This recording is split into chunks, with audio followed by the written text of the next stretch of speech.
The Second Intifada consisted of 140 suicide bombings that blew up in Israeli cities over the course of 3 years. I want listeners to try to imagine 140 suicide bombings on any issue that is a divisive culture war issue in their society. Imagine if a Mexican immigrant in America walks into a non-alcoholic bar, that's a bar for teenagers, we have those, and detonates a shrapnel bomb that kills 24 kids and leaves a video. And in the video, that's how we know they're not, mentally ill or just randomly homicidal. They're terrorists. They left a video. And in the video, this person says, my immigration policy is not that great. Please don't catch me on. I'm trying to cosplay a terrorist version of this, okay? But let's say it says Donald Trump lost children in children's prisons, and President Obama deported more people than the Republican administration before or after, and President Biden didn't solve anything while millions of people suffer in a terrible immigration policy. That's the video.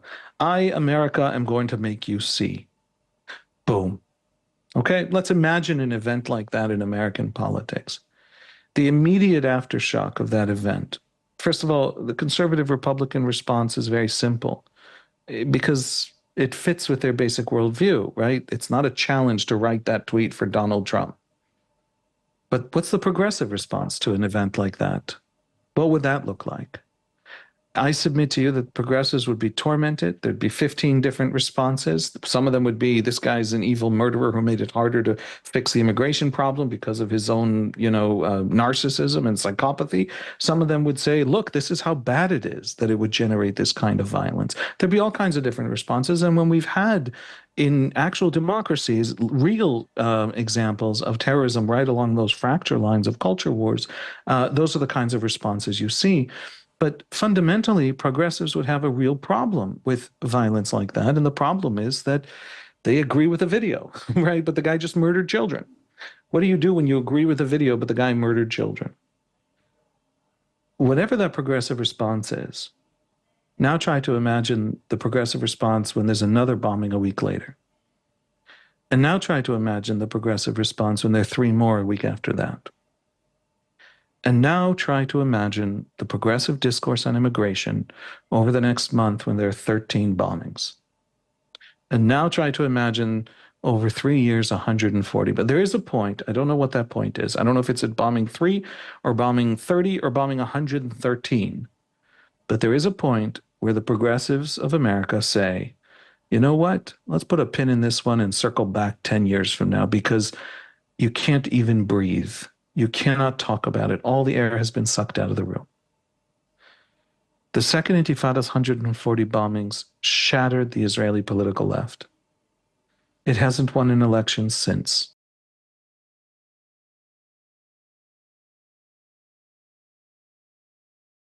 I want to start in the First Intifada. The First Intifada begins in 1987. There's a car accident in the Gaza Strip. An Israeli military truck, I believe, crashes into a Palestinian private car, and people in the private car are killed.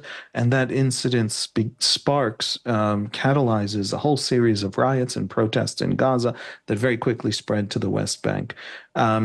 I am going to simplify cartoonishly. There are libraries written about the First Intifada, the Second Intifada, the peace process. But just to give people a sense of the Israeli lived experience of this, these riots and protests spread throughout the cities and towns of Gaza and the West Bank very, very quickly.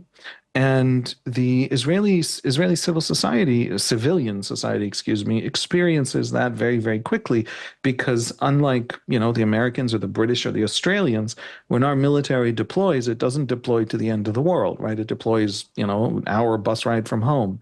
And our soldiers go home for the weekend to mom's dinner table, right? And the First Intifada consisted of a whole range of different phenomenon and really complex and all layered in itself. Terror attacks on sort of the clean FBI definition of what a terror attack is, and attacks and reprisals and Israeli crackdowns. And it was a whole big, vast, complex event that lasted 5 years.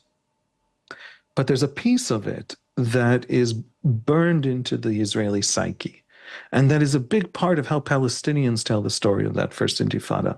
And that's the piece that we call the Children of the Stones. The Children of the Stones are these literal kids, right? What sparked those protests? They weren't actually caused. The reason wasn't the spark was the car accident, but the reason wasn't the accident. The reason was 20 years of occupation. If you're a Palestinian school child in 1987 and you live in Jenin, let's say, in the northern West Bank, and you come out of school and you're walking home, the guy running traffic at the traffic circle is the Israeli infantryman. I mean, the occupation, the military rule is deep within Palestinian society. It's very close. And if you're that school child, it's been 20 years. You've never known anything else. And it shows no sign of going anywhere. And so this truly grassroots uprising. Now, those Israeli soldiers that very first weekend of the first Intifada went home to Shabbat dinner at mom's dinner table, and their moms turned to them. I'm only slightly dramatizing. I mean this quite literally. In tens of thousands of households all over Israel, their mothers turn to the soldiers, to their children, and they say to them, "What the hell's going on?" Right?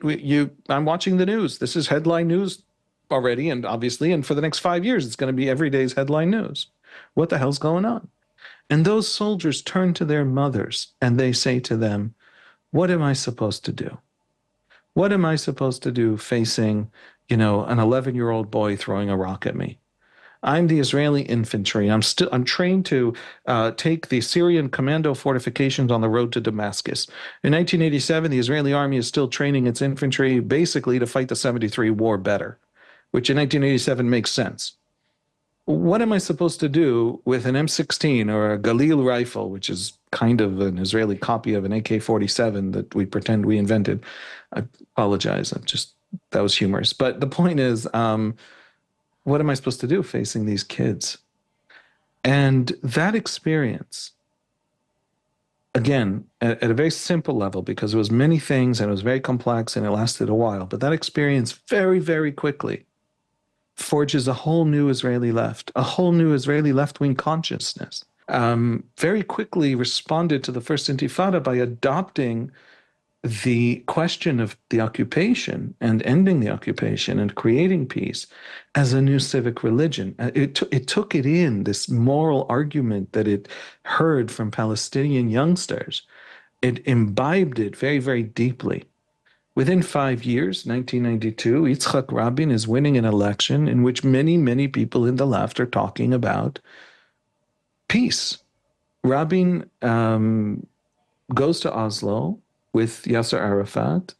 In 93, they sign a document that doesn't have a lot of actual actionable. It's essentially a declaration of principles. I think that's what it was called, the Declaration of Principles. It's Oslo One, the Oslo Agreement. It's really a declaration that they're going to start working on a proper peace treaty. 1995, 2 years later, there's already something called Oslo Two, which is essentially a kind of treaty. It creates the Palestinian Authority. It establishes rules that give the Palestinian Authority great leeway in Palestinian population centers. It commits the Israelis and Palestinians to a 5-year window for solving all the rest. Jerusalem, refugees, holy sites, independence, borders, all the sticky hard stuff. And the Knesset has to ratify it. There's a vote. The Knesset ratifies it, very close, but it does ratify it. And then in November of 1995, of course, Yitzhak Rabin is assassinated by an Israeli Jew who kills him because of the peace process. And now the left, which can win elections talking about peace, that left now has its martyr. And the country is now heading into an election in 96 when the prime minister is assassinated. The country goes to election. And on the eve of the election, literally in the handful of days leading up to the election, Hamas detonates suicide bombings in Jerusalem. It's a very close race between Shimon Peres, who replaced Rabin at the head of the Labor Party, who wants to continue the Oslo process, And this new guy, this young guy from Likud, Benjamin Netanyahu, a whole new generation of Likud leaders, who has argued that if you give guns to an arch terrorist like Yasser Arafat, it'll end badly. On the eve of the election, in the days leading up to the election, there are suicide bombings in Jerusalem that tilt the election by a couple of points, just tiny little margin from Peres to Netanyahu. Netanyahu wins that election by the narrowest margin in the history of Israeli elections. I think it was 30,000 votes.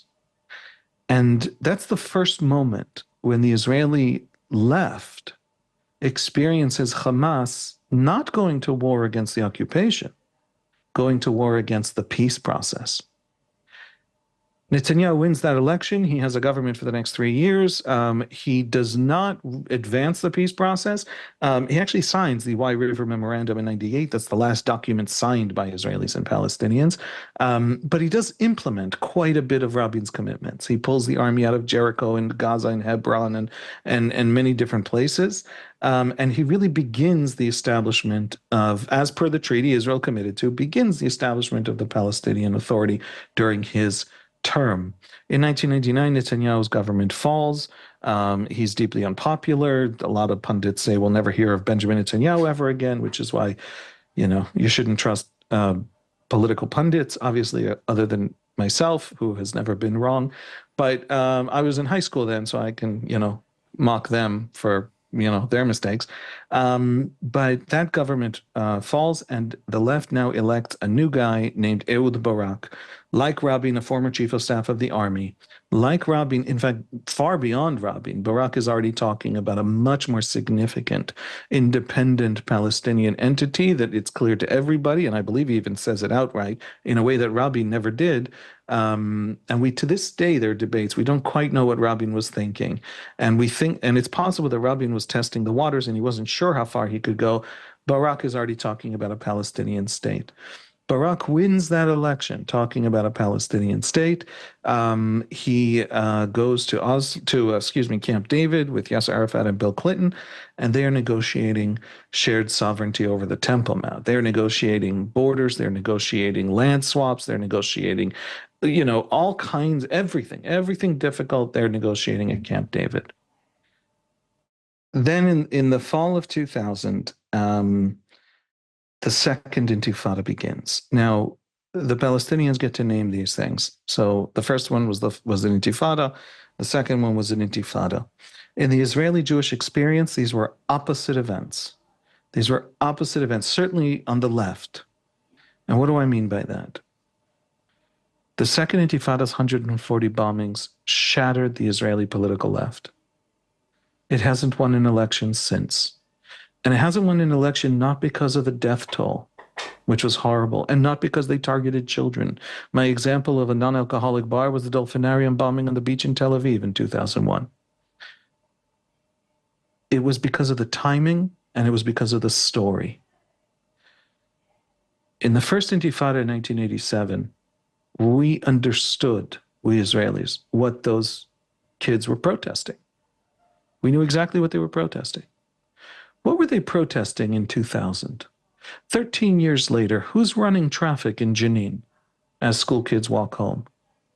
The school kid who walked home past the Israeli infantryman in 1987 was now the officer running that traffic as part of the Palestinian police. Bill Clinton was sitting there in Washington, desperate to fund this project. He had no other legacy.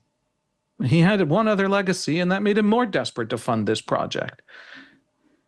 The Palestinians were getting everything handed to them, everything on a silver platter, and it had cost the Israelis a murdered prime minister and an internal culture war, and it was happening. And that's when the Palestinian decision to launch the Second Intifada happened. There were no Israeli soldiers in any Palestinian city, town, or village when the bombings begin in 2000. And so the great question Israelis ask, and they scream it silently into an echoing chasm of their own psyche, but it's everywhere. It is the bedrock. You catch a cab in Jerusalem and you start talking to that cab driver about about the Israeli-Palestinian conflict, and you can tackle it from the right. You can talk about terrorism, and you can tackle it from the left. You can talk about settlements. Doesn't matter how you talk about it. 3 minutes in, you hit bedrock, and that bedrock is what the hell was the Second Intifada about? And so the first Intifada was experienced by huge parts of Israeli society, enough to win an election as a bottom-up, grassroots moral cry against something Israel was doing wrong. The second Intifada was experienced by that very same Israeli majority, and a much larger majority, as the exact opposite. Now that we were pulling out, now that we were negotiating the final status, now that the political system had managed painfully, agonizingly to make this argument and try and carry forward this agenda, now Palestinian ideological elites had turned on us in a vast massacre of our children, purposeful guerrilla warfare. And why? How to make it make sense? To this day, the Israeli left can't explain to ordinary Israelis why the Second Intifada happened. And so nobody can make a credible case within Israeli Hebrew language politics that it won't just happen again, that everywhere we pull out of won't simply result in the same bloodshed, disastrous, catastrophic bloodshed, if not worse. And so two things shattered here. There's a correlation, but the causation is the shattering of the Israeli belief that politics has answers. Why? Because Israelis still don't know why the Second Intifada happened. Because everything they were told, the left had a fundamental basic story. And the basic story, and this was the new religion of the left. And when Rabin was killed, the idea of Oslo actually went up in the polls because the left now had its martyr and its mobilizing, sense of sacrifice. And it all fed into this one story the left told for decades, certainly since 87. A part of the left had been saying it for a long time, and it really took over the entire left and became the left's fundamental idea beginning in 1987. And the idea was very simple, and people will recognize it. It's generally the liberal notion of the Western average liberal who looks at the Israeli-Palestinian conflict. The idea is the Palestinians are under military occupation. They're under, right? They don't elect the Israeli military governor of the West Bank, who is the sovereign in the West Bank legally, right? So that's a moral debt that the Israelis owe the Palestinians. That's not sustainable. That's not permanent. You can't just not give people suffrage. And then the left said, if we do give them this thing that we owe them, this thing that we have to give them, it's a debt. If we give them their independence from us, they will give us, the left argued, and I was a high schooler and passionately believed in this. Rabin called it security. Bill Clinton called it peace. Most Israelis just thought of it as quiet. I give them their independence. They give me quiet. That's the deal. As I pull out, Hamas in 96 detonating those suicide bombings and handing the election to Netanyahu. Hamas in 2000, and not just Hamas. Arafat was a huge factor in this, but it's certainly the Hamas idea, and Hamas was deeply, deeply involved in the Second Intifada and probably committed a lot of the worst of the attacks. But that branch, that vision, that Islamist sort of restorationist Islamic ideology that produced those suicide bombings of the Second Intifada, they proved the left wrong. Everywhere I pull out of, they come for me to murder my children from that place. They could have everything. They had us eating out of the palms of their hands. If they made themselves the partner that half of Israeli politics was desperately invested in them being, the entire Western world would fund them forevermore. And they would have a polity that is more than anything they could possibly get in any other way.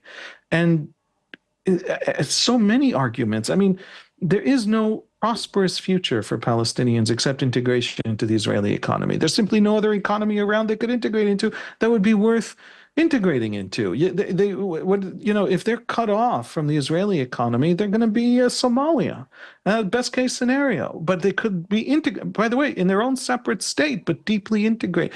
There's so much here that they are giving up and sacrificing by this need to murder us.